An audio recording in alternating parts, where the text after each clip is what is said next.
It is the Ides of March, 44 BCE, and the city of Rome lies under a tense, expectant sky. Julius Caesar, dictator of Rome, emerges from his home and steps into the bustling streets, guarded by a handful of loyal men.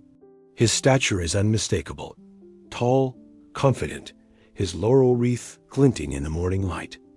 Around him, whispers ripple through the crowd. For years, Caesar's name has meant victory and reform. For others, ambition and looming tyranny. Just years before, Caesar had crossed the Rubicon, a simple act that forever changed the fate of Rome. The die is cast, he had muttered as he led his veteran legions south against the city he once served. There could be no turning back. Civil war erupted, tearing apart ancient alliances. Yet Caesar proved an unmatched commander, ruthless, decisive, always one step ahead. He faced Pompey, once Rome's greatest general, in a bitter struggle for supremacy. At Pharsalus, Thessaly, Caesar's outnumbered men broke the enemy lines, scattering Pompey's legions and leaving his rival to flee in shame. With Egypt's sands still fresh on his boots, Caesar entered Alexandria, where he became entangled in the intricate politics of the East.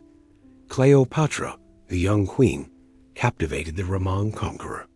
Her wit and ambition were a match for his, sparking a legendary alliance that threatened to reshape the ancient world. Returning to Rome, Caesar sought to heal the wounds of civil war. He forgave former enemies, passed sweeping reforms, redistributed land, expanded citizenship, and sought to relieve the debts crushing the poor. Yet, with every act, his power swelled. No longer simply consul or imperator, the Senate named him Dictator perpetuo, dictator for life.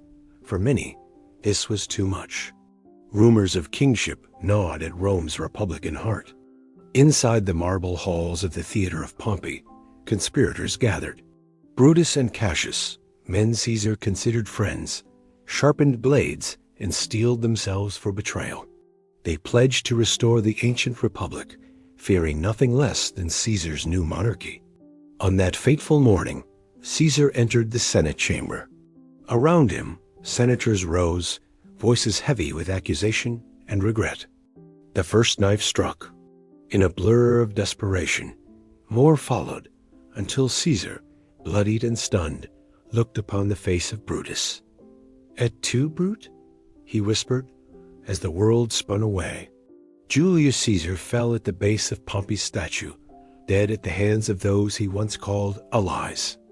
In his wake, Rome would plunge once more into chaos, but his legacy endures forever etched into the very foundations of empire and history.